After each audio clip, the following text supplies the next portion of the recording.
Amigos de Ambato ayer y hoy, un gusto como todos los días viernes estar en este programa Baúl de los Recuerdos.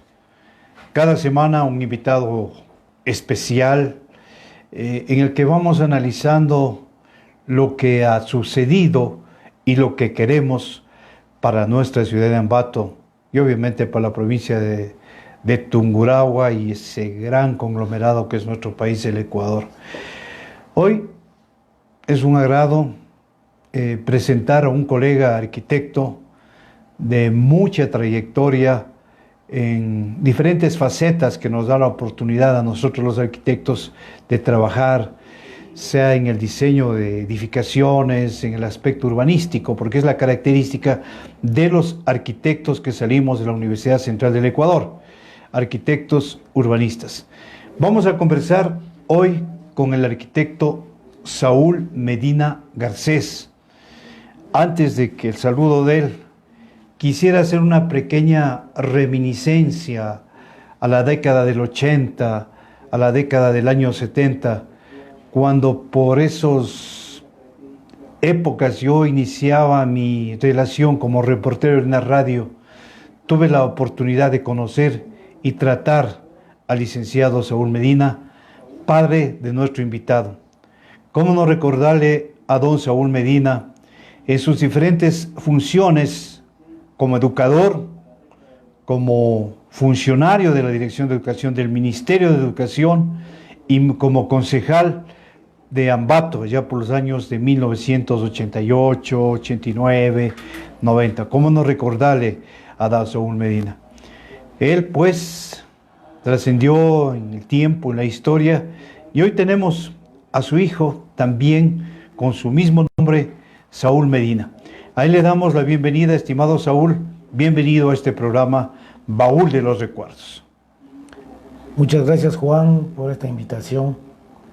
Como tú conoces, estamos siempre a las órdenes para poder aportar no solamente en el sentido de la parte de arquitectura, sino también en la parte del urbanismo y en la planificación urbana de la ciudad, en donde nosotros hemos visto y hemos sentido que el desarrollo de nuestra ciudad ha ido de más a menos, teniendo oportunidades muy grandes, la misma ciudad, oportunidades para poder plasmar proyectos que vienen agarrados de la experiencia.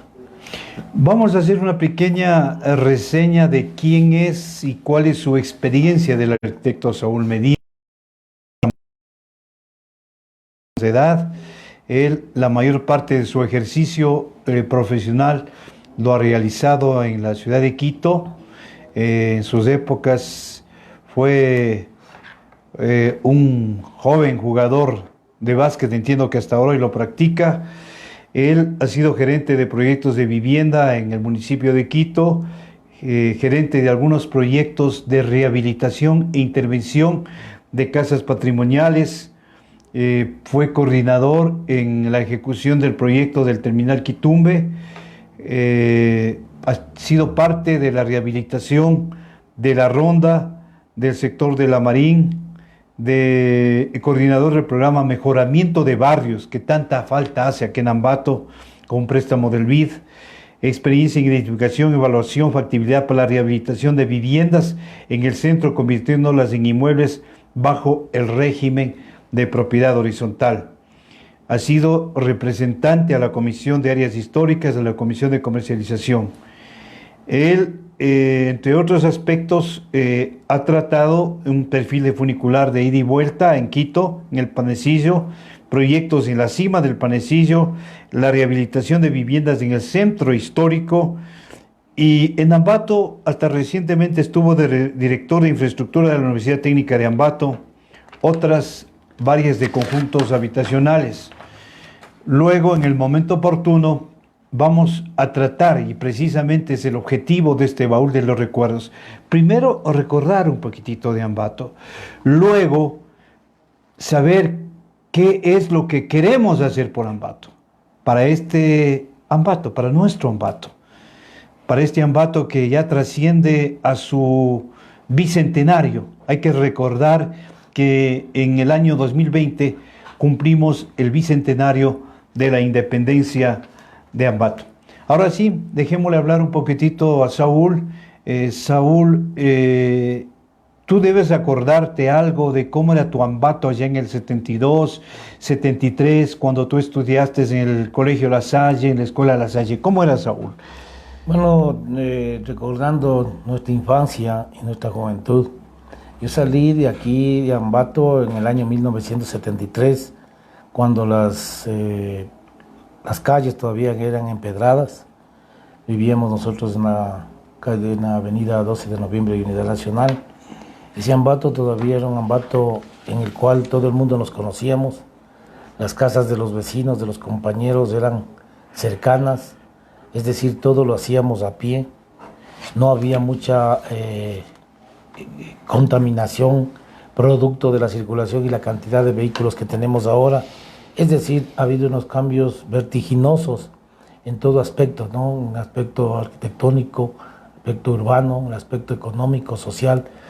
Se ha transformado Ambato porque ha crecido también más para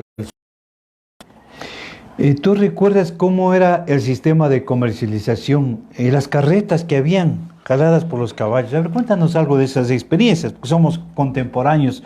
¿Cómo se daba vamos analizando desde el punto urbanístico tus recuerdos? Sí, bueno, yo quisiera poner en contexto técnico. Ya. Porque ahora se habla de centralidades urbanas. Y esas centralidades urbanas, en el tiempo que tú estás hablando, era el mercado, en donde nuestros padres, nuestra madre especialmente, era el punto de encuentro con las vecinas. Y ahí era la oportunidad de poder hablar, charlar y hasta chismear. Empaparse. Exactamente. De las cosas, ya. Entonces, esas centralidades urbanas que teníamos en ese tiempo, que eran los mercados, una centralidad urbana, una iglesia o un parque. La Urbina. Ahora tenemos, claro, parques, plazas y mercados. Ahora se han transformado obviamente en las centralidades urbanas de otra índole, como son los centros comerciales. Pero Ambato no ha perdido todavía su lunes de feria, todavía Ambato no ha perdido las costumbres que han tenido, digamos, prácticamente las personas que vienen de la parte rural a poner sus puestos de ventas en las aceras que tenemos en este problema. Eso viene de una tradición mucho más de atrás de lo que nosotros estamos hablando. Las gradas de la empresa eléctrica. Exactamente. Pero hay algunas situaciones en las cuales se han cometido mucho de experiencia en la parte urbana.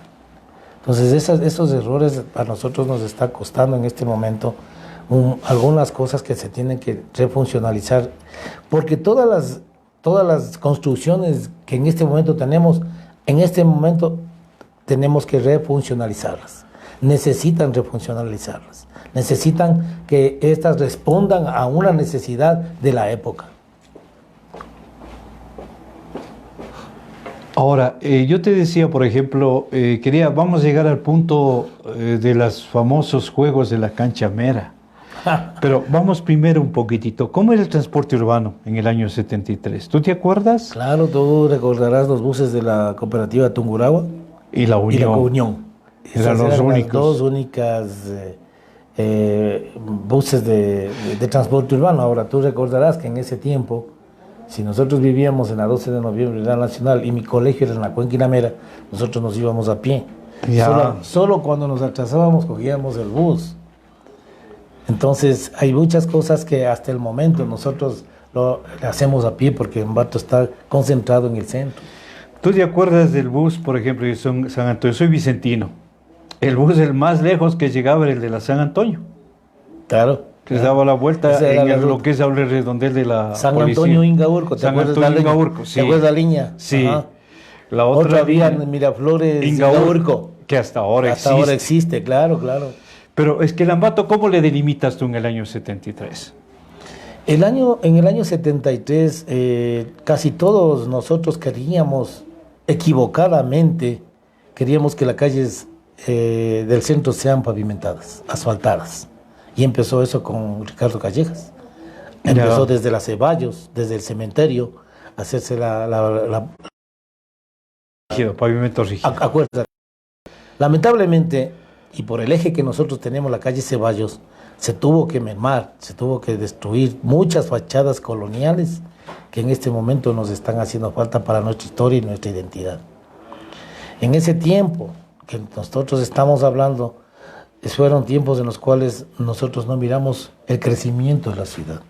No hicimos una planificación urbana para el tiempo como los planes que ahora se están haciendo en diferentes ciudades. Nos olvidamos de hacer avenidas, nos olvidamos de hacer la trama urbana.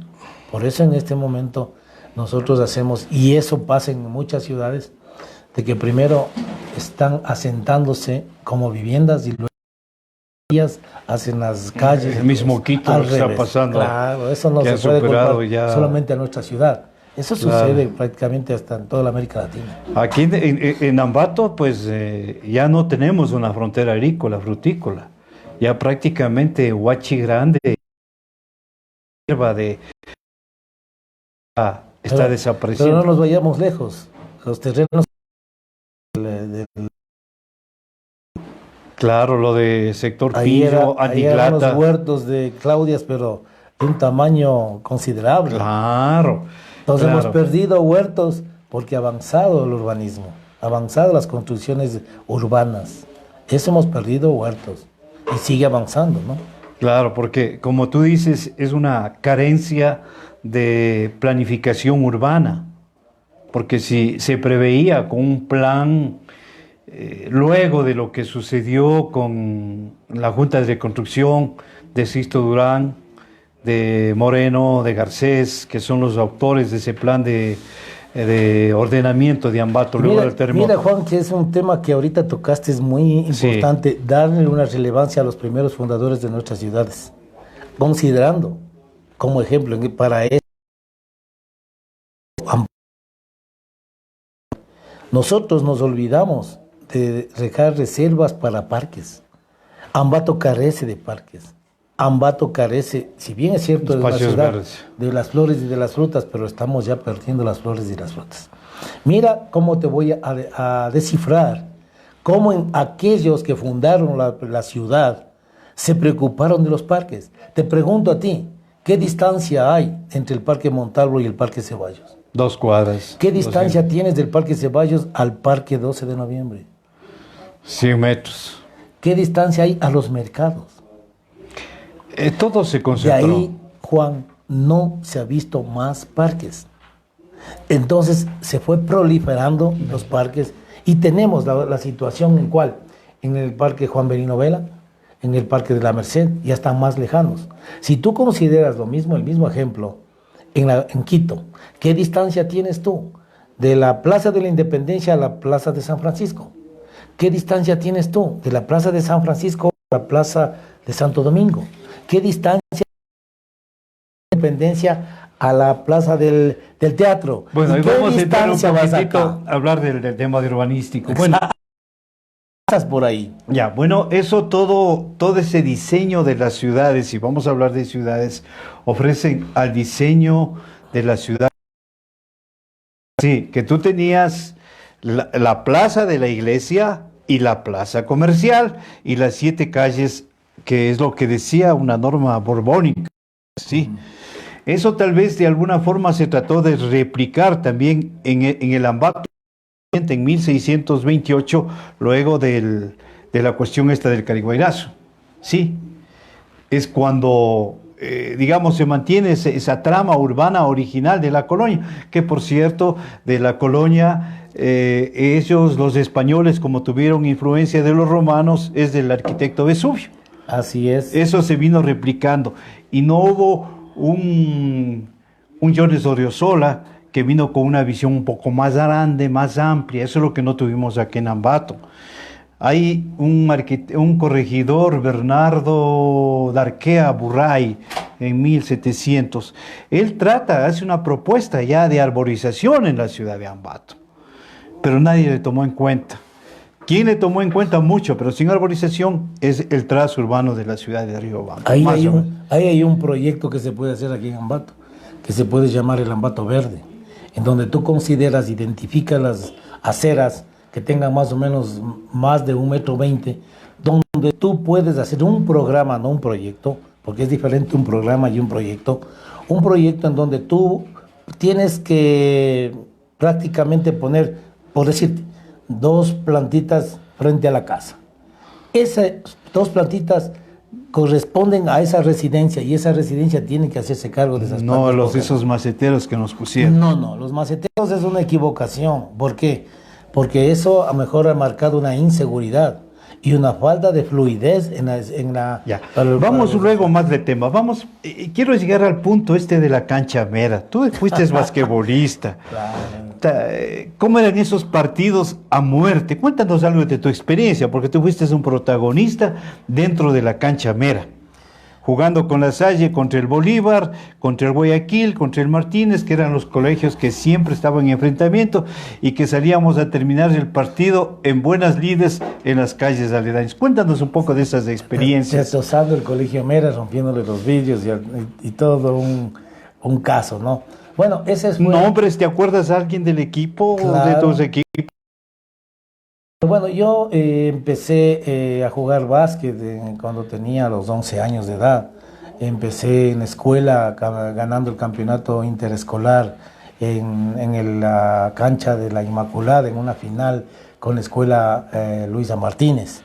Luego pasé a la secundaria, comencé a jugar en tercera categoría, en segunda categoría y luego en primera categoría, hasta llegar al campeonato donde estaban los jugadores que nos acompañaban, que nuestro equipo era el Pepe Luis Molina, estaba el Tatín Palacios, estaba Carlos Eloy Guerrero, Fabián Villarreal, Pazmay.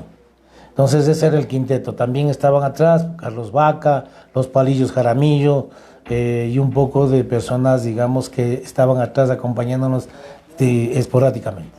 Pero esos campeonatos para mí, y esa época fue la mejor de mi época, la mejor de mi historia y de mi vida, porque tengo bastantes recuerdos. En esa época, tú sabes muy bien, la amistad que había con los jugadores del Colegio Bolívar o de los otros colegios era una amistad muy hermosa entre jugadores. Pero yo ya no te puedo responder entre barras. Porque las barras, otra cosa. Sí, porque las barras se dedicaban, tú sabes, a defender al equipo, a gritar y a incentivar al equipo dentro y afuera eran las peleas y las Claro, íbamos a terminar en la esquina de la catedral, ahí terminaba. Tú recordarás que había en la cancha Mera un busto de Juan Leo Mera. Sí. Ese busto de Juan Leo Mera lo destrozaron, de ahí sacaban las pilas, de ahí se tiraban a las barras del Mera. Nosotros éramos quizás unos 150 o máximo, 150 estudiantes estábamos ahí, pero el Bolívar eran 300, 400. Y el Bolívar llenaba la cancha Mera. Claro, yo sí me acuerdo. Lamentando con mucha pena que le hayan cambiado la forma le hayan prácticamente intervenido de mala manera a la cancha Mera. Porque cuando intervienen sin dejar el testimonio, cuando intervienen, digamos, sin dejar testigo de lo que fue, claro. Exacto, tú sabes que en patrimonio no lo puedes tocar. Así no lo podemos votar. Porque uno regresa y se quiere encontrar con lo que había. Pero si tú regresas y no te encuentras con lo que había, sinceramente te vas defraudado. En tu época y nuestra época, ¿cómo eran los paseos? Todos deben haber ido de paseo quinto año. Íbamos a Atacames, era lo más hermoso que podíamos. ¿Cómo era? Cuéntanos algo. Bueno, el primer paseo en la escuela fue al Tingo. En escuela. Lejísimos. Lejísimo, claro. Con todas las bendiciones de papá y mamá al Tingo. En la secundaria tuvimos unos paseos a Esmeraldas, tuvimos unos paseos a Tulcán, a Ipiales, a conocer. Sí, ahí fuimos paseos. Pero el mejor paseo que nosotros hicimos fue en sexto curso, que fuimos hasta Bogotá en bus. Y un bus cedido por el ex, como es, ministro de Educación, general Vicente Andaguirre, que nos dio gratuitamente el bus para ir a Bogotá, porque mi papá en ese tiempo era director de educación. Ya, don Saúl, ya. Sí, entonces aprovechamos una visita del ministro en nuestra casa. Ya. Y yo le pedí al ministro que nos preste solamente el equipo de básquet del colegio militar. Pero el ministro me dice, ¿pero por qué me pides eso? ¿Y para qué quieres eso? Le digo, es para sacar fondos, para ir de paseo, sea esto a Lima o a Colombia, a Bogotá. Me dice, no, yo no te voy a dar el equipo de básquet y también te voy a dar el bus para que se vayan, pero a Colombia, no te vayas a Perú. A Perú.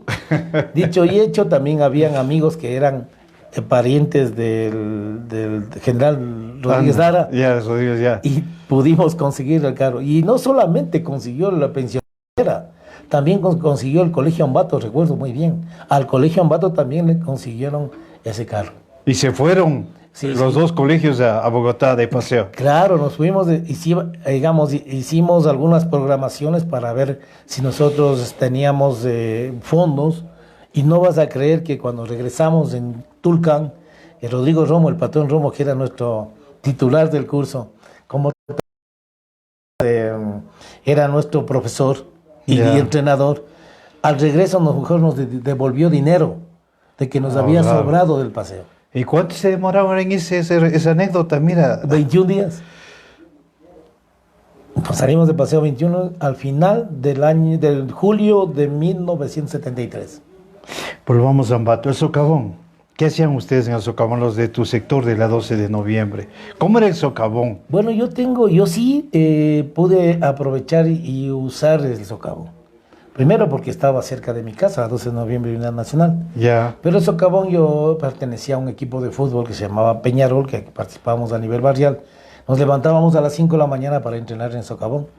Y también el socavón sirvió para que en nuestro colegio nos tomen la nota final de educación física tirándonos desde la tabla al hondo, como también la de la Merced. Había que lanzarse de la segunda, claro. De la segunda tabla. No sé, Hernán, si tú te acuerdas de las tablas de la Merced, que la prueba era terrible porque date cuenta la desproporción que era la altura de la tabla comparado con la profundidad. Si no mal recuerdo, y de eso debe haber ni siquiera unos 8 metros de altura. Y seguro que tú aprendiste a nadar en la de la Merced. Bueno, sabes que tengo una anécdota. Cuando me tomaron el examen, yo dije hasta septiembre. No me lancé. No, sabes que yo tengo una fea experiencia porque nos llevaron a conocer acuérdate tú del seminario Pío X, cómo era la primera institución que tenía 4 o 5 canchas de básquet. Nosotros teníamos UNIT. Y ahí nos enseñaron la piscina. Y yo le había dicho a un amigo, me dice, Saúl, tírate a la piscina. Yo le digo, no sé nadar. Dice, tírate a la piscina, porque cuando se tira a la piscina, tú sales nadando. Entonces yo bien mandado me fui y me tiré a la piscina. O sea, me fui y me tiré a la piscina. Y comencé, obviamente, a ahogarme. No sabía yo nadar. Hacer? Con gran suerte me extiende la mano un amigo que le decíamos Yuki Favara, si no, no te estuviera contando aquí. Yo estuve ahogándome. ¿Por qué viene este baúl de los recuerdos? Vamos sacando un poco de cosas contigo. Ya vamos a entrar a la parte que nos interesa de tu conocimiento como arquitecto. La Yahuira, por ejemplo. Son cosas que debemos rescatarle. La Merced, unas malas intervenciones. Tú has visto el socavón, unas pésimas intervenciones. El socavón se ha convertido en un sitio más de delincuentes que de deportes. Antes las familias íbamos al socavón. Allí es donde parábamos. La Yahuira, bueno, yo soy de la Luisa Martínez, aprendíamos obligados a nadar en la Yahuira. Claro. Sí, eran la piscina del Parque Juan Novela. Claro. Son piscinas que están descuidadas, centros recreativos. Vamos al otro tema. La carretera Ambato-Quito, ¿qué te recuerda? ¿El empedrado, la subida peligrosa esa del Chasqui? ¿Qué te recuerda? ¿La terminal de Cumandá? Cuando yo fui en el año 1973, el pasaje a Quito costaba creo que unos 12 sucres. ¿Sí? Ya. Más o menos, yo recuerdo porque tú sabes como provinciano uno va, arrienda un cuarto y con baños. Por sector de la universidad. Entonces necesitabas tú tener el pasaje, te necesitabas para la alimentación y para el cuarto. Nosotros y casi todos los provincianos íbamos en esas circunstancias para la ciudad de Quito. En ese tiempo yo le decía a mi papá, le decía, pero papi, ¿por qué no ponen algunas casetas, alguna cosa para que cobren un peaje en ese tiempo? Ya pensabas tú como arquitecto. Es que imagínese, les decía yo, que con esas digamos, ingresos se pueden hacer buenas carreteras. Te estoy hablando de años 1973. Y cuando ya pusieron eso, digo, papá, si desde esa época hubieran hecho lo que yo le dije, hubiéramos tenido unas carreteras espectaculares ahora. Pero siempre nos atrasamos en el tiempo. Siempre nos atrasamos en las decisiones. Imagínate otra cosa con mi padre. Acuérdate cómo fue la televisión. La televisión primero vino con el giro, una perilla, ¿no? Con la claro, perilla. aquí el canal 2. Luego vino con el botón que tenías que aplastar y cambiar. Pero yo Después vino no control. quería levantarme a cada rato a cambiar el canal y me conseguí un palo largo. Sí. Tu Y primer control remoto. le cambiaba con el palo, le cambiaba eran los canales. Mi papá me dice a mí, oye, no seas tan vago, levántate a cambiar. Le digo, papi, una cosa, ¿por qué no se inventa algo desde aquí para poder cambiar los canales? Mira, ¿qué fue después? El control remoto. Date cuenta que sí tenía imaginación. Claro, ¿cómo no hubiésemos querido en aquel entonces nuestro que haya los celulares para que nos dicten las preguntas en el colegio? Bueno, tú sabes que el celular es un tema muy profundo, que eso tiene sus pros y más en contra. Ya, ¿cómo les veía eso el tema de las iglesias en ese entonces? Bueno, tú sabes muy bien que eso es una historia y para mí hermosa porque en la arquitectura religiosa, la arquitectura que yo ya lo he visto y lo he sentido los 9 años que estuve yo en la empresa de desarrollo urbano de Quito, en la empresa del Centro Histórico de Quito, y todo lo que nosotros, ese patrimonio que nosotros tenemos en Quito y todas las iglesias, porque también no solamente en Ambato, Riobamba tiene unas hermosas iglesias. Ese es nuestro patrimonio, ese es nuestro legado, eso es lo que nosotros tenemos que conservar. Eso es lo que nosotros no tenemos, digamos, que desvirtuar la importancia que tiene. Nosotros tenemos que valorar todo eso para podernos identificar en el tiempo. Esa arquitectura que nosotros tenemos religiosa es una arquitectura que nos ha trasladado a nosotros, digamos, a que nos consideren dentro de las mejores ciudades del mundo, como es en Quito, para el turismo. Y que no está muy, muy explotado, porque tú llegas, por ejemplo, a la catedral, no hay un indicativo que te diga, vea, esto fue construido en tal parte, o sea, no hay una autoguía. Claro. Sí, y ninguna de las iglesias tiene eso, o sea, como las que tenemos en Quito. Pero está pasando un fenómeno que quiero que sepas, un fenómeno porque los 9 años que yo viví prácticamente en el Centro Histórico, se generaba un sinnúmero de proyectos interesantes. En este momento no vas a creer, hay 3 curas que administran todo lo que es el Templo de San Francisco. Entonces yo estaba proponiendo en ese tiempo, y lo voy a proponer de nuevo, de que los conventos están en decadencia de habitabilidad. Entonces lo que estoy proponiendo es de que se hagan sinergias, se hagan prácticamente convenios con las universidades para que puedan ocupar para facultades de arquitectura, facultades de arte, de gastronomía, de hotelería, un sinnúmero de facultades en los cuales vas a llevar al estudiante a esos locales, vas a llevar al estudiante para que practique y en vivo puedan ellos aprender lo que es, por ejemplo, la arquitectura colonial. Entonces, en ese momento le estás haciendo un centro histórico vivo, un centro histórico dinámico, un centro histórico potencialmente económico y lo que es más, a las 7:30 de la noche en el centro histórico de Quito no tienes gente. Y se comete un error bien grave. El expresidente Correa manda a botar ese edificio que era del registro civil. Lo transforman en una plaza llena de vidrio. Está llena una plaza con una cafetería. Que no funciona. Pero ¿cómo nunca vas a poner tu cafetería si no hay gente? Lo que tú tienes que hacer primero es meter gente. Lo que nosotros hicimos en el Centro Histórico de Quito, y hicimos más de 1.800 unidades de vivienda, proyecto de la esquina de San Blas, el proyecto de Camino Real, el proyecto Pontón, el proyecto Santo Domingo Plaza y un sinnúmero, y la rehabilitación de la ronda. Ya hemos hablado un poco de la historia, Baúl de Recuerdos. Vamos a las propuestas. Esta introducción era precisamente para comenzar a enfocar. Hace un momento, y lo vamos a ver, tú tienes algunos proyectos interesantes como un aporte tuyo de qué es lo que quisieras dejar en nuestro Ambato, como arquitecto, como urbanista, en la que estamos empeñados, no solo los arquitectos, todos los ciudadanos. Queremos verle a Ambato mejor, queremos que se transforme en un verdadero destino turístico, porque Ambato hoy no es un destino turístico, es un destino, es una ciudad de paso. Se van los turistas a otros sitios, duermen en Ambato cuando no tienen cupo de hospedaje en otras ciudades. Y la idea es, como tú dices, hay muchas cosas que se puede hacer para recuperar. Y precisamente eso es lo que vamos a hablar en este momento. Tú tienes en los proyectos y perfiles que se pueden hacer en la ciudad de Ambato. ¿Qué crees tú que es conveniente? Por ejemplo, la laguna de Ingaurco.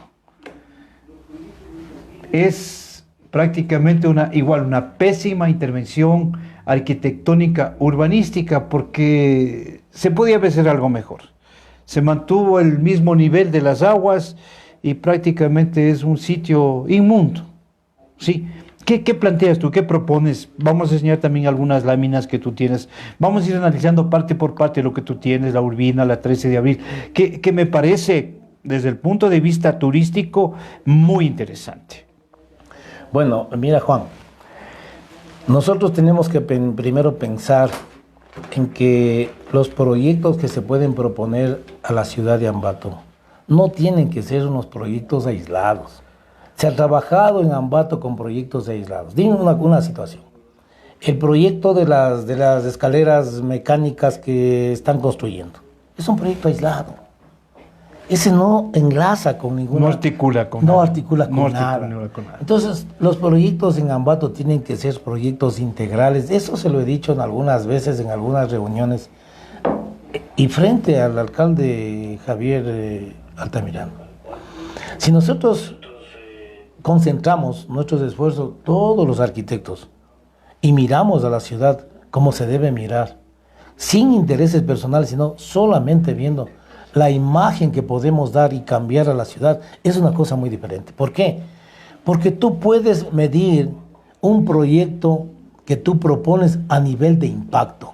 Te pregunto, ¿cuál es el proyecto relevante en Ambato desde hace más de o menos 30 años? Que me digas tú en este momento. No hay ningún articulado. Exactamente. No tenemos proyectos articulados. A más de un puente que une entre Ficoa y con cuántos beneficiarios a la ciudad, que obviamente es importante y está bonito el puente, ¿qué proyecto arquitectónico de imagen urbano le has dado a la ciudad?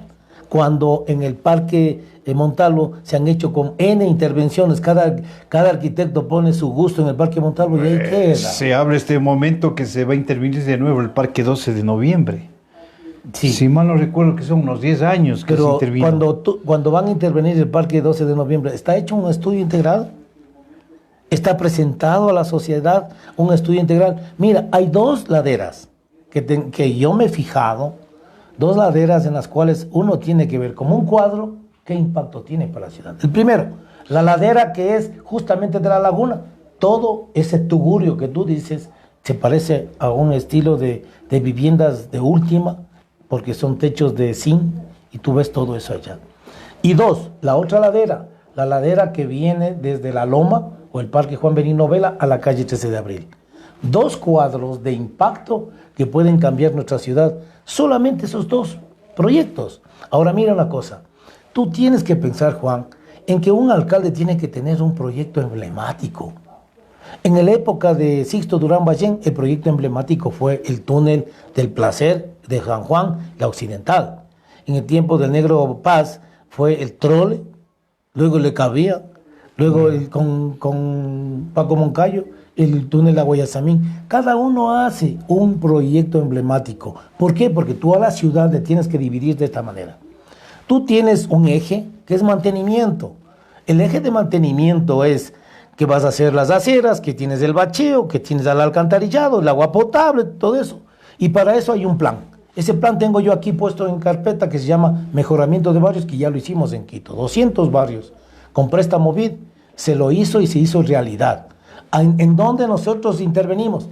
En los barrios que ya tienen agua, en los barrios que tienen alcantarillado, pero no tienen, aceras, no tienen, adoquines, no tienen pavimento, no tienen bordillos, no tienen parques, no tienen casas comunales. Entonces nosotros intervenimos con todo ese conjunto en 200 barrios de Ambato, en Quito.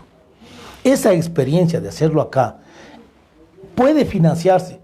Lo que pasa es que muchas de las veces la persona que entra como alcalde quiere tener el dinero suficiente para hacer proyectos y no es así.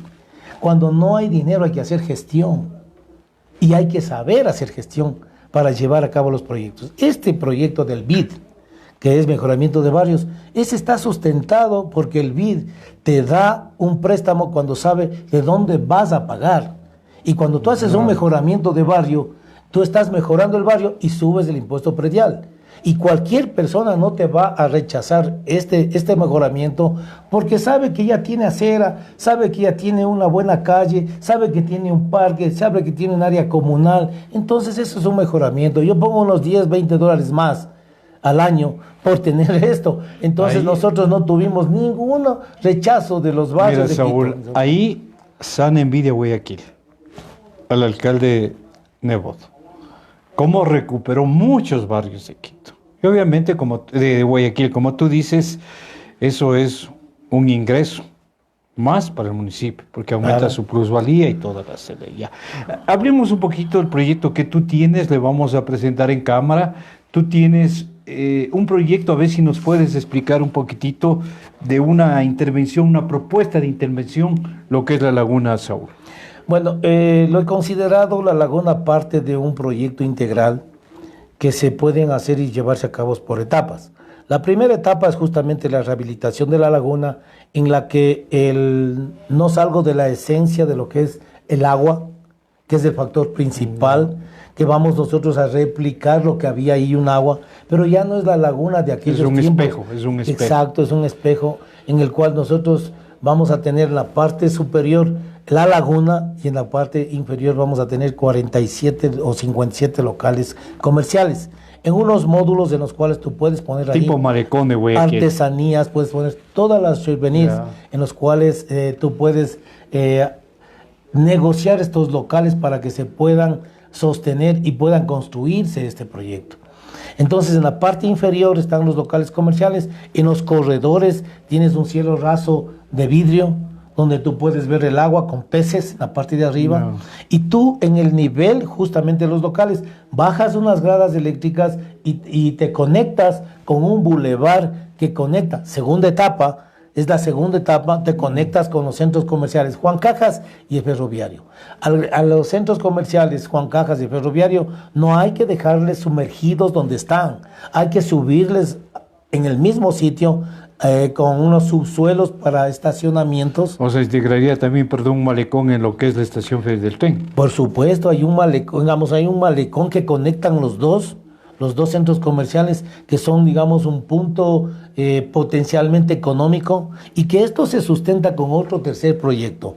El otro tercer proyecto es hacer gestión con la Federación Deportiva de Tungurahua para el estadio de Ingaurco, hacer ahí 550 unidades de viviendas en edificios de propiedad horizontal, en los cuales tú vas a tener ahí 10 torres.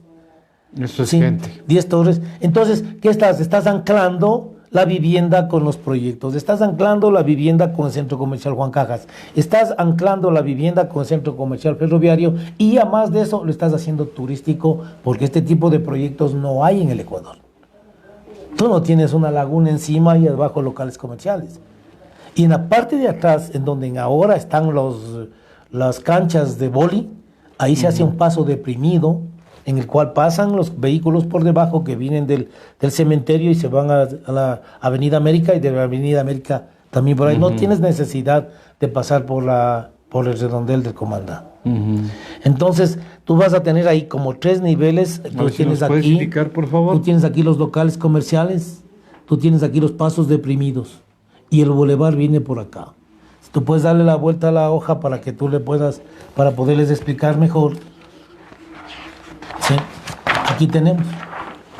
Esto es lo que marca azul, es del cielo raso, donde tú ves el vidrio. Tú estás caminando, estás debajo de un vidrio con los peces que van por arriba. Esto es una nueva tónica, que esto sí es un proyecto turístico para traer al turismo acá. Además de eso, nosotros somos digamos, uno de los primeros fabricantes de calzado, que está ahí el centro comercial Juan Cajas. Tenemos el centro comercial ferroviario, que en este lugar de acá tenemos que levantarle para que más o menos nos vaya a dar una imagen de los dos edificios casi a nivel de la laguna. Estamos facilitando la situación esta también de los mismos parqueaderos que pueden conectar con la laguna. Entonces yo tengo parqueaderos para la laguna, tengo parqueaderos para el centro comercial Juan Cajas y para el ferroviario. Bueno, y aquí vale un comentario. Hay unas piletas preciosas que no funcionan, señor alcalde. No están funcionando. Las piletas te quiero yo explicar, déjame te explico un poquito más. Aquí tengo un corte en el cual la calle es que va al estadio de Ingaurco, Ya. sí, y que va y llegamos hasta la Universidad Técnica de Ambato. Esa calle, ahí nosotros empezamos ahí con una vereda donde ahora están una estación, pasan por ahí los buses, no tienes por dónde caminar. Esa calle se va a anchar, se hace un bulevar, toda esa avenida se hace un bulevar, donde está frente a la bomba de gasolina de La América como es de Gavilanes. Ya. ¿Ya? Esa vereda tienes que anchar y tienes que hacer un bulevar que eso da la vuelta a toda la laguna. ¿Sí? O sea, el antepecho pequeño que hay ahí hay que botarlo y hay que hacer un piso de madera para que pueda avanzar por ahí la laguna. Entonces el corte que tengo yo aquí es un corte que estoy ampliando, pero como tengo la línea de tren muy abajo, tengo que hacerle estructuralmente posible para tener ahí una caminería. Esa es la parte complementaria en la cual se enlaza de una manera muy, digamos, armónica la parte de lo que es las vías que circundan a la laguna con este bulevar. Ya. Eso está a consideración de ustedes. Ahora mira el corte que tú tienes acá, es el corte de la laguna. Aquí está el agua y aquí están los locales comerciales. Los vidrios están en esta parte de acá, en donde tú caminas de una manera muy especial y a la vez te invita a ir a los centros Es integrar. Integras. Y mantener una unidad arquitectónica. Claro. Las canchas del estadio de Ingaurco se puede gestionar para hacer una plataforma de canchas para hacerle el segundo piso en la terminal terrestre. Eso yo tengo ya planificado, una idea, que en el terminal terrestre que es ahora, se tiene que transformar en la parte de abajo en un terminal interparroquial, un terminal de conexión. Mientras tanto, tú en la parte de arriba, en el segundo piso, tienes unas canchas, áreas verdes tipo Carolina, donde ya va a tener el barrio de Ingaurco, va a tener sus canchas deportivas. Pero hay otra cosa interesante ahí, mi querido Juan, de que en el mismo sector que yo le llamo el corazón de Ambato de desarrollo urbano, es que de ahí sale una torre en el cual se conecta el primer circuito de teleférico que se va a la vía de Pachano, al frente de Atatocha. El teleférico circula por esa vía hasta tomar una perpendicular al Parque Ceballos. En el Parque Ceballos se hace otra estación de cristal y de ahí regresas al terminal terrestre. Ese sería el primer anillo, el primer anillo, porque tengo 5 anillos que están tan distribuidos que sales tanto a Riobamba, te sales a la parte de Izamba, a Quito, y sales también para Baños. Tengo los circuitos ya desarrollados, tengo previstos. ¿Por qué, Juan? Tienes que darte cuenta que Ambato tiene 4 plataformas. La primera plataforma, que es la plataforma de Huachi, tienes la plataforma del centro de Ambato, tienes la plataforma más pequeña, la de Ingaurco, cruza el río y tienes una tira de plataforma que es Atocha y Ficoa. ¿Cómo tú puedes solucionar un problema de una ciudad de 4 plataformas? Tienes que solucionarle con cables. Y yo le soluciono con 2 tipos de transporte. A más del cable, estoy poniendo un funicular que solamente haga el recorrido dentro del área del centro de Ambato, que sale del mismo terminal. Los buses, prácticamente. Exactamente, sale el funicular o de ahí del terminal terrestre y solamente recorre la vía de, digamos, la calle Bolívar, la Ceballos, la 12 de noviembre. Entonces tú tienes que tener a los buses, porque tampoco los puedes desintegrar, tienes que poner a los buses como alimentadores, que eso es otro estudio aparte de movilidad.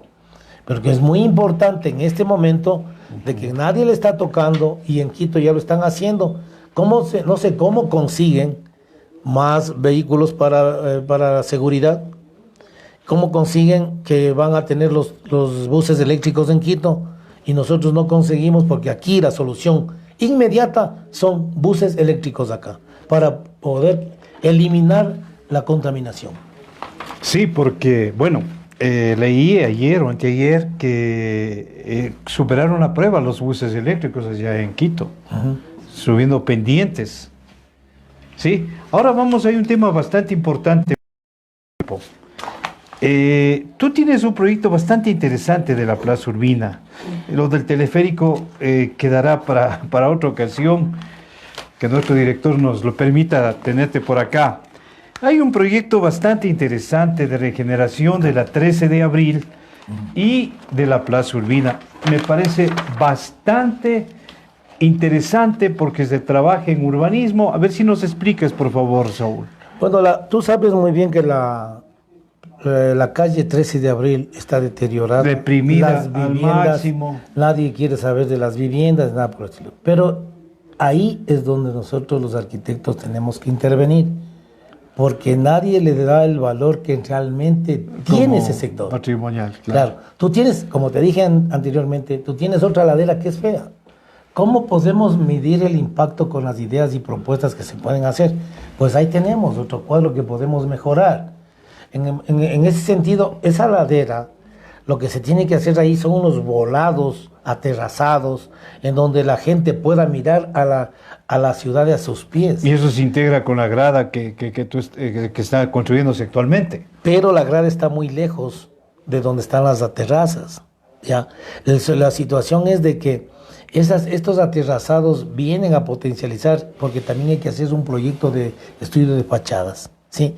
Pero el momento en que tú tienes esas terrazas, recuperas la Plaza Urbina e iluminas las calles radiales que tiene la plaza, y tú vas a tener una sensación espectacular de un proyecto arquitectónico moderno frente a un bien inmueble inventariado que es la Plaza Urbina, en el cual se cometió un grave error, y lo digo nuevamente, de haberlo elevado, de haberlo puesto un sombrero a una plaza que no tenían que haberle tocado.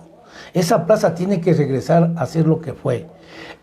Al lado de la plaza hay unas 2 edificaciones que no tienen mayor relevancia. Esas plazas hay que negociarlas, esas construcciones hay que negociarlas, porque se pueden hacer es derrocarlas, se puede extender en la parte de abajo los subsuelos. El triangulito te refieres. En la parte de acá abajo, en la parte de acá, en estos dos, estos habría que hacerles, botarlos, estos 2 edificaciones, y hacerles en la parte de abajo solamente un área de operación del mercado, en donde vas a tener lavado, circulación de los carros que van a dejar las mercaderías, ya no van a interferir alrededor de la plaza, y además de eso, les devuelves la misma edificación a las personas de acá, pero eso es cuestión de prácticamente una habilidad en la gestión. Eso hay que hacerlo. Devuelves acá y aquí haces la torre del teleférico que vas desde la Plaza Urbina hasta el Parque Juan Benigno Vela, o vas hasta la Loma. Pero como ahora está ya la grada, este proyecto prácticamente ya llega a ser, digamos, ya no... Una utopía. Ya, pero la utopía, vamos a hablar, verás, de la utopía, porque ese es el problema nuestro en la modernidad. La utopía, como dice Eduardo Galeano, un escritor uruguayo, dice: la utopía es que cuando tú das 2 pasos, el horizonte se va a 8 pasos. Y tú te das otros 2 pasos, el horizonte se hace 6 pasos. Entonces, ¿cuál es la situación? De que por lo menos la utopía sirve para caminar. O sea, estás caminando. O sea, nosotros lo que tenemos que hacer es esto. Si tú tienes una visión, el receptor también tiene que tener visión. Caso contrario, no se da. Y ahí viene la socialización del proyecto. Yo he socializado con los presidentes de los centros comerciales, con la presidenta del barrio Ingaurco, y están encantados con este proyecto de La Laguna. Ya, por ejemplo, este proyecto, en alguna conversación con ambateños, decíamos, ¿por qué no tenemos un subsuelo de parqueadero? ¿Por qué no podemos, el que está profundizado, la parte de comercialización también, si es que hay cómo hacerle un parqueadero, bodegas, y ya prácticamente lo que reclaman los comerciantes de los ciudadanos, que debería ser el área de comercialización al nivel de la calle, porque es lo que les perjudica. Mira, yo no tenía esta idea de cómo recuperar la Plaza Urbina. Sí, pero en una oportunidad que yo tuve de estar en Montreal, en Canadá, vi un paraguas que tenía 15 metros de diámetro. Entonces, esos paraguas tú abres, las señoras están ahí vendiendo sus productos. Lo que hay que ver es cómo se puede transformar el mercado en la noche, porque esos paraguas se recogen en la noche y son como postes de luz. O sea, es una cosa que tú puedes hacer eso y ya existen los paraguas. Bueno, se nos terminó el tiempo, habían otros proyectos más que en alguna otra ocasión te tendremos, estimado Saúl. Queremos agradecerte tus palabras de despedida porque ya se terminó nuestro tiempo. Muchas gracias, Diego, y le quiero agradecer infinitamente a Hernán Ortiz, un gran amigo de hace mucho tiempo, además lasallano, la labor que ustedes hacen y que se tiene que poner en la mesa las ideas de todos los arquitectos, hacer una reunión de proyectos, un concurso de proyectos para poder ofrecer mejores alternativas para la ciudad, que no se cometan los errores anteriores en donde ya se han hecho inversiones y que ahora estamos sufriendo esas malas decisiones de haber desarrollado proyectos que ahorita no sirven para nada. Antes de irnos, ¿tú crees que podríamos a la 13 de abril transformarla en una ronda como de Quito? Claro, claro, lo que pasa es que todos están encadenados, por eso tienes que hablar siempre de proyectos integrales.